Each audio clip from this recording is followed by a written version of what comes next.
Hello everyone, this is Kieran, and joining me today is my wonderful co-host, Hannah. Hello!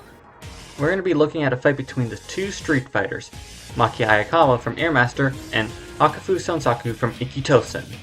The Airmaster versus the Little Conqueror. For this versus battle, we'll be looking at the anime incarnations of these two, as Airmaster only recently resumed translation, and the translation for Ikki Tousen was shoddy at best as well as incomplete. So anime only is what I'd like to say, but Ikki Tousen makes things more complicated. Avoiding tangents with a 10-foot pole, the situation for the Ikki Tousen anime is that the first season isn't fully canon, as we see some manga versions of events in the Season 4 flashbacks, and neither is the equivalent chapters. This is because some events like Ryofu's death happen differently in the Season 4 flashback than they do in the manga, and some events that are exclusive to Season 1 still happen, like Hakufu's confrontation with Saji in the mountains, though likely no possession by Totaku given his death is closer to the manga version. With that said, what will be looked at as usable for Hakufu are Season 1 so long as it doesn't contradict the flashback, Chapters 0 through 37 as long as they don't contradict the rest of the anime, and Season 2 onwards with the slight retcon that in Season 2 they should be wearing their sacred beads as they become important later. We might bring up some things exclusive to Season 1 or the manga a bit past the chapters I mentioned to help reinforce a point, but we'll try to keep it to a minimum. With all that setup out of the way, let's get to our lovely ladies. Maki was once a skilled young gymnast until the death of her mother, where everything in the world felt like it had disappeared. With her acrobatic skills, she entered the world of street fighting as a way to try and satisfy herself. Due to her aerial attacks, and how she had an unbeatable fighting record, she was given the title of Airmaster. True to her title, she's able to maneuver herself in midair and later develops the ability to feel the airflow. This allows her to know where her opponents are attacking from and dodge them even with her eyes closed. While most of her attacks are straightforward punches and kicks that utilize her agility, she does have her own signature moves in the Air Cut Terminator and the Air Spin Driver. The Air Cut has her use relatively high speed to have her legs go in the opposite directions of each other and strike her opponent's head simultaneously in order to knock them out. The Air Spin Driver involves bringing her opponents into the air, twisting them around, and then smashing them into the ground. She also has the ability to redirect a person's kinetic energy back at them. Maki is a very adaptable fighter. She grows very fast when it comes to fighting, as you'll see in the scaling section, though to give you an idea of it now, she lost to her dad and then the very next day she beat Julieta, who had just beaten Maki's dad with next to no difficulty. Along with her fast growth and strength, Maki can replicate nearly any move she's seen. To name a few times she's done this, she copied Lucha Master's style of kick, replicated the Sky Twister press from Kai, who's a pro wrestler and a virtual street fighter, the ultimate Sky Screw Bomb, which is also from Kai, and used the sniper karate style of stopping your opponent's movement. The Sky Twister press replication was very impressive as she performed it right after getting hit by it, with her being close to her limit before taking it head on, and having double vision as a result of the impact. This could also mean she knows the osmotic punch, or pressure as Sakiyama put it, as she did witness Sakiyama use it. Why this matters is that it's an attack that attacks the inner body. Basically, think of the gentle fist and such from Naruto, and it's the same idea. Now, we have never seen Maki use this technique, but she has seen it and she has pulled techniques from past fights before, so it is very likely she could use it. Despite being once described as a glass cannon, Maki is anything of the sort. First, going off of how force works, she would need to be able to withstand the force of her own attacks. Second, Maki got hit square in the face with Kinjiro's full power punch after already taking damage during the fight and making an active effort not to take a direct hit by it, only for her to immediately counterattack with multiple strikes and win the fight. And just for good measure, she was stabbed multiple times during her fight with Yuki, who is known as the strongest woman, and she kept fighting. Hakufu was trained at a young age by her mother to be a fighter. You see, Hakufu is the reincarnation of the romance of the Three Kingdom General's son C, and this being anime of course, the hardened general would now be a busty blonde. She was destined to fight. Much like Maki, Hakufu is quite the adaptable girl. Gakushu was stated in the manga to be 100 times stronger than Koken, who is comparable to Hakufu, and yet Hakufu would very quickly come to rival Ryomo, who defeated Gakushu without much trouble. She once copied Ryomo's moves and was even able to properly learn basic forms of fighting styles off of Koken's self-described poor examples. She has a delayed ki attack which was enough to bring Gakushu to his knees after their first fight, can sense ki, launch air ki attacks, and has an incredible power inside of her, the power of friendship. Just kidding. You see, each fighter's destiny manifests itself differently. It can manifest as a lifestyle, personality, or power. For the three generals, fate would grant them power in the form of inner dragons. The dragon's power can be categorized into two forms, uncontrolled and controlled. The uncontrolled form is what the user first gets when the power is awakened, and as the name suggests, the user does not have control and is monster-like. The more it's used, the more the power it gains up until it reaches final full power. The controlled form is when the user gains control over their inner dragon and achieve even greater power than the full power uncontrolled form. Once you've achieved the controlled form, then even when untransformed, the user can utilize the dragon's power in base through an ability. For Hakufu, she's able to control water. Trying to quantify how much of an increase the forms give isn't simple. It's actually going to take like 6 more paragraphs. For one thing, we have the power of the uncontrolled form growing, and then we also have the fact that the inner dragon is always described as if it were a separate power from the general's own power. What this means is the form of the inner dragon would likely function more as an addition to Hakufu's power rather than a multiplication of it. This would explain why Ryubi's dragon forms are comparable to Hakufu's and Motoku's dragon forms despite her not being a fighter. Yes, Ryubi's dragon is stated to be the strongest, but all the dragons are still comparable, so it would still likely be addition. So why does that matter? It matters because that means as Hakufu herself grows in strength, the overall increase she gets over time would be reduced. Think of it as the form initially acting the same as a 20 times multiplier. Then Hakufu trains, and now the form is equivalent to a 5 times increase. So, it's not a multiplier. But wait, it's also kind of a multiplier? It'll make sense, you'll see. In Great Guardians, we are treated to a flashback taking place before Season 1.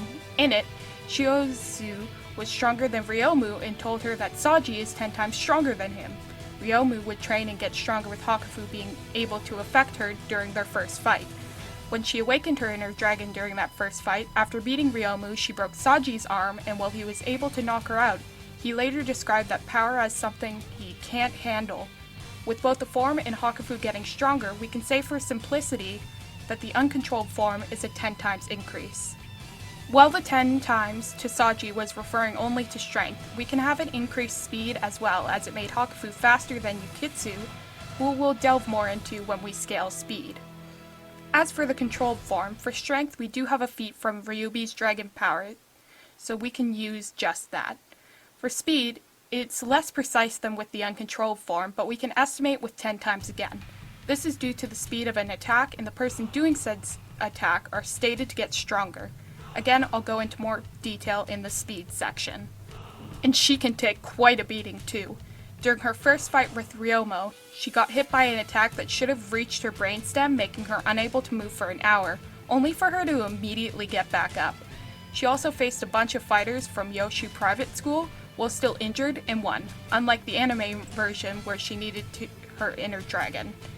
These are our fighters. Now that we have a sense of these two, let's see their strength.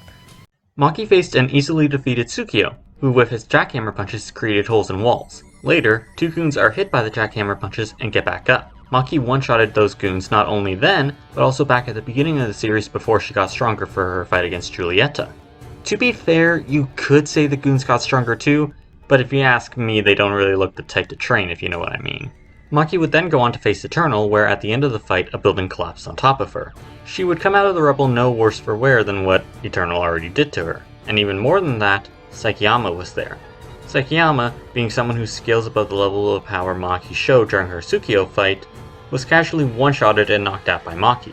This unconscious Saikiyama had a building fall on top of her, and yet she was ready to face Maki again when she got out of the rubble.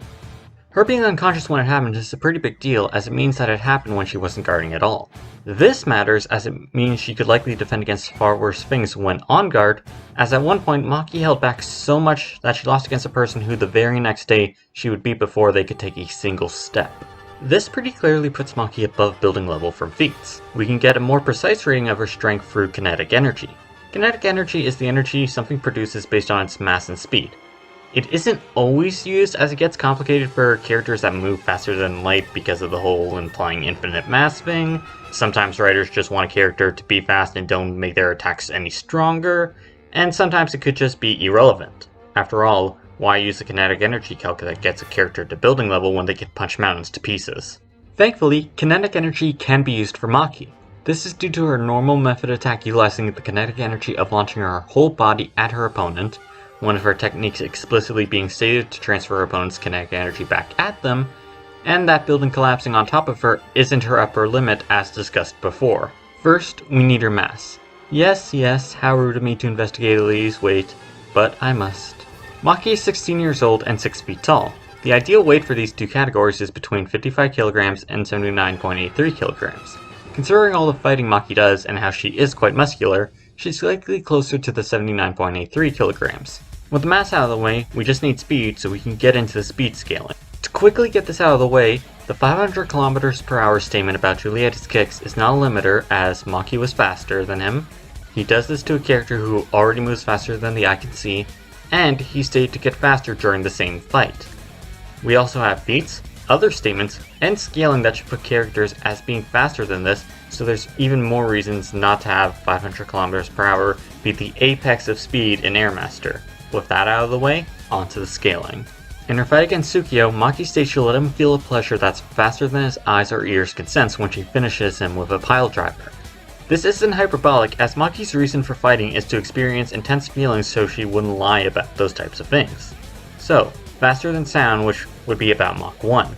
This is further supported at the beginning of the fight. Tsukio was looking right at Maki when she disappeared and didn't notice her until she was right over top of him.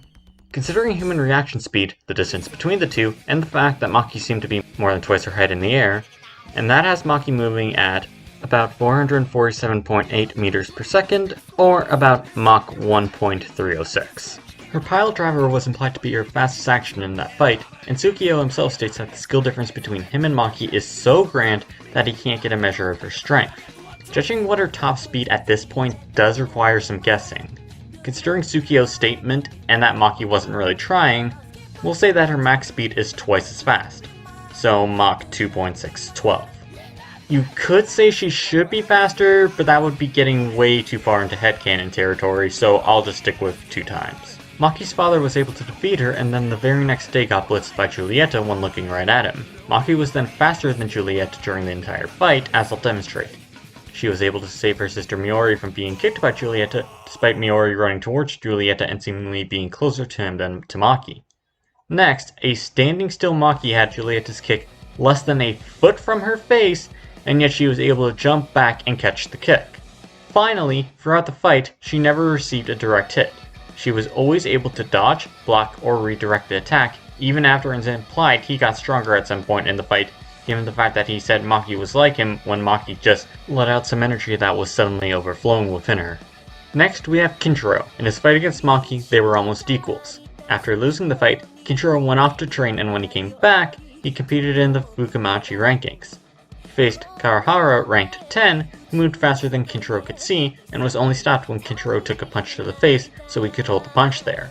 He then goes on to face the 4th ranked Fukumachi, Yuki Minaguchi. She too blatantly moves faster than he could see without even trying, flipping him before he could even react. We know she wasn't trying because we actually saw her try in her fight against Maki. When Maki faced Yuki, she was able to dodge the punch that came after the flip.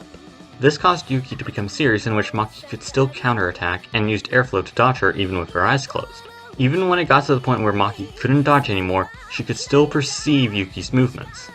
A few days later, Maki would seek a rematch with Yuki only to see her defeated and go to face the person who did it, Eternal. Eternal was able to punch faster than Maki's airflow could detect, and then Maki would dodge/counter several of his attacks. Yuki joined back in, and together they drove him to the point where he would gather the souls of all the previous Eternals to amp himself. This amped Eternal blocked the rapid attacks of both Yuki and Maki, then took Yuki out of the fight. He would then land several attacks on Maki while being described as being pushed this far. Despite the beating Maki took and how quick Yuki was taken out by just 2 attacks, Maki got back up and landed a kick that damaged this amped Eternal, when just a few moments earlier, her air cut did nothing, indicating that she became relative to him over the course of the fight. That's the speed scale. Now I just gotta put it into numbers. For some feats, that's simple, but for others, not so much.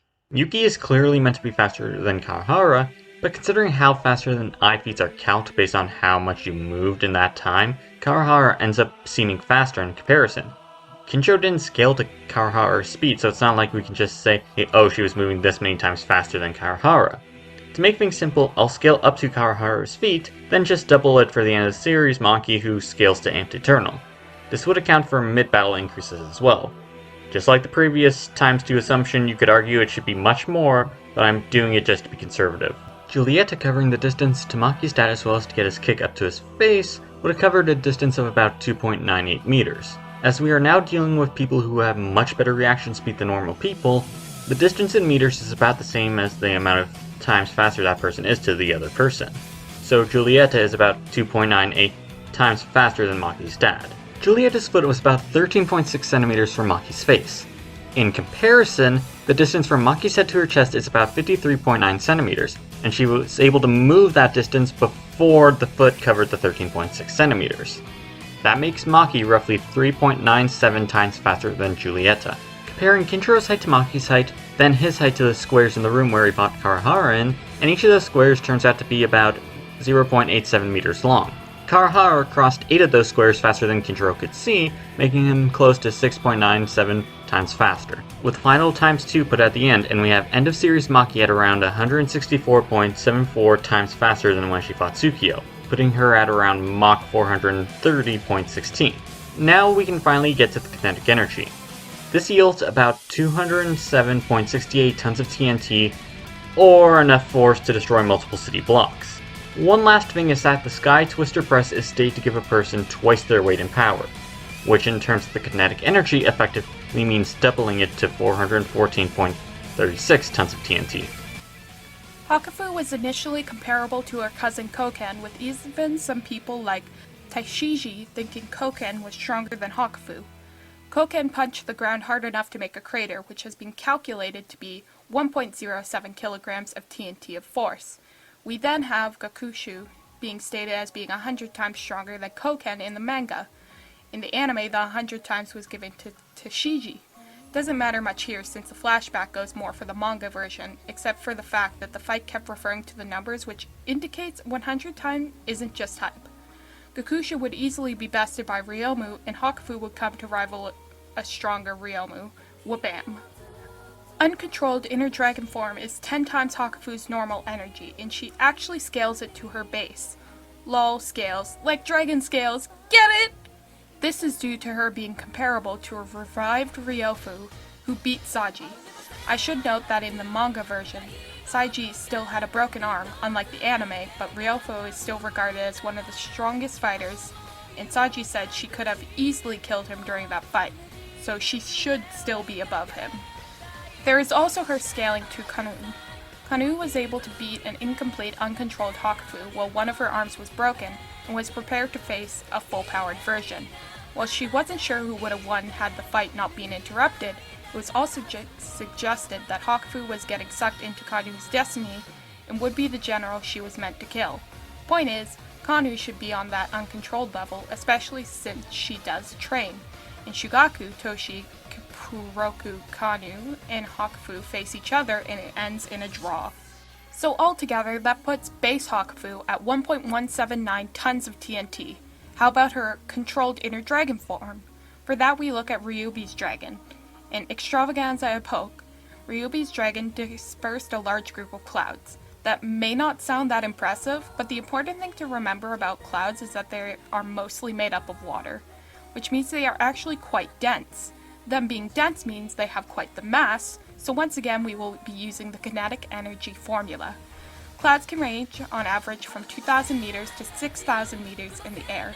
Assuming they were 6,000 meters in the air, comparing the dragon to that height, the radius to the dragon, the depth of the clouds, and then getting a time frame of about 4 seconds, we get a result of 5.43675 megatons of TNT. For comparison, that is about 5,436.75 times stronger than the little boy atomic bomb. As for speed, we look to Yukitsu. While meeting Hakufu for their fight in the manga, the anime ended up having a different fate for her. so her earlier appearances in Season 1 can be used. This can include the mountain confrontation, as Yukitsu could still be at that level of power even if Totaku likely didn't happen.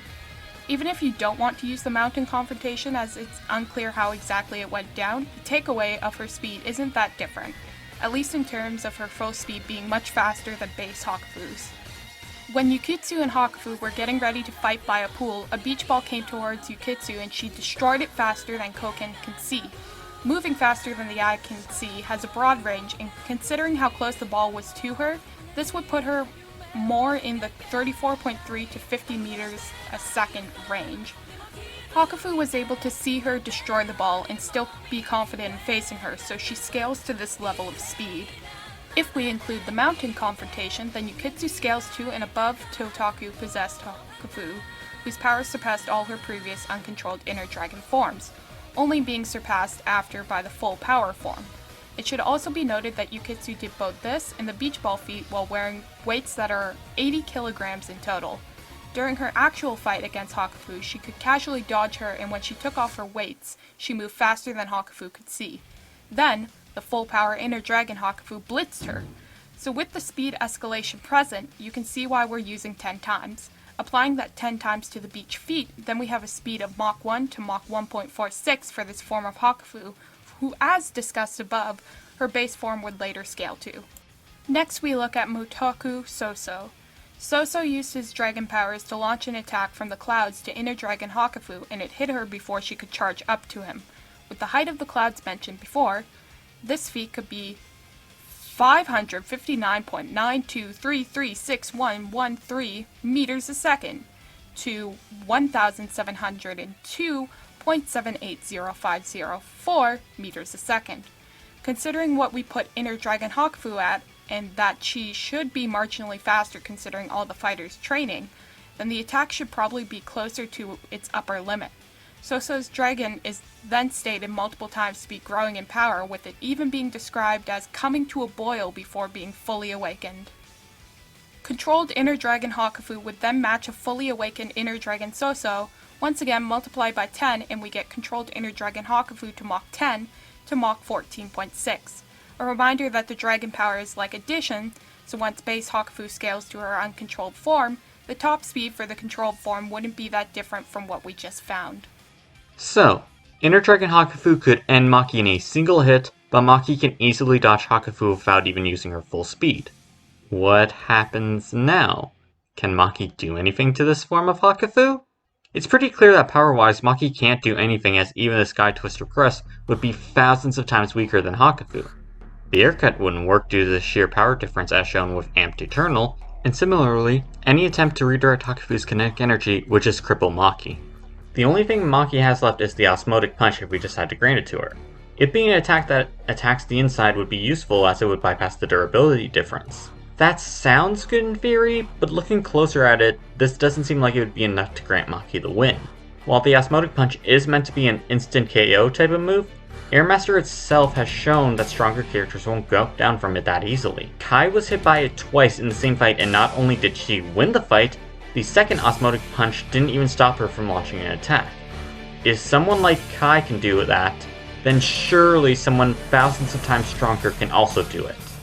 There is also the fact that the Inner Dragon form has dealt with attacks to the insides before. In the manga, we see uncontrolled Inner Dragon Ryubi literally playing with her own guts, and then was just fine afterwards. This is a point in the manga beyond chapter 37, so how much you want to apply this to the anime is up to you, but it does help make the point clearer. Even in the anime, we have Ryumo stabbed through the chest, on the brink of death, having her dragon form activate and put her in a stable condition. Yeah, the form was weaker due to her injuries and she still needed to be patched up afterwards, but that is still much better than dying, so credit where credit is due. So, no, Maki can't do anything to dragon form Hakufu. Adaptation is a hard thing to guess, as it happens when it wants to in the shows, so we can just assume neither of them changed that much during the fight. Even if we did grant Maki adaptation, the same would be granted to Hakufu, and the speed difference is far less than the power gap. With all that said, looks like it comes down to a war of attrition. Who can outlast the other? Maki doesn't really have any standout moments to show off her stamina. Sure, she's able to keep fighting when stabbed, and her stamina is likely better than a normal street fighter, but I don't see anything really indicating it as her having a large amount of it. Hakufu, while also not having any real standout feats of stamina herself, should at least partially scale to Kanu for her base and Ryobi Dragon for her dragon. During Great Guardians, Kochi, Chohi, and Shiryu are brainwashed and go against/chase Kanu. This lasts all night and for most of the next day, with this happening after Kanu was up for the day before.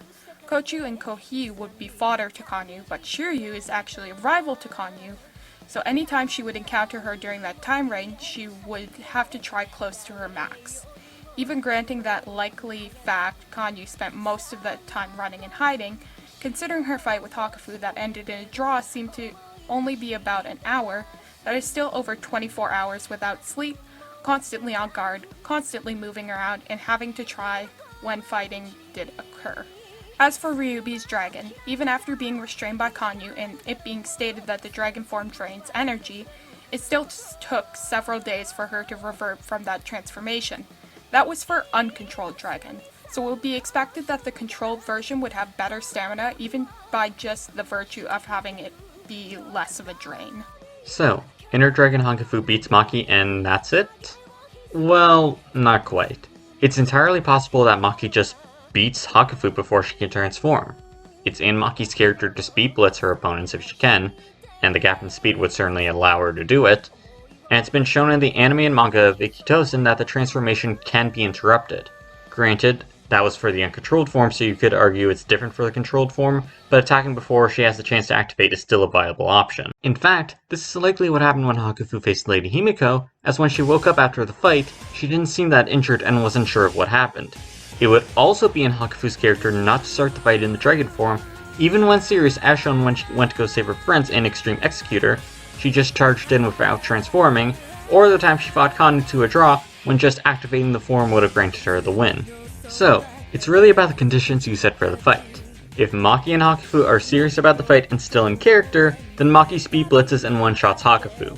If we say Hakufu starts in her inner dragon form, or say both characters are bloodlusted, which would also suggest her being in the dragon form, then Hakufu outlasts Maki and one-shots her when she runs out of energy. Thank you so much for watching. Hope you enjoyed the video. This is Kieran and Hannah signing out.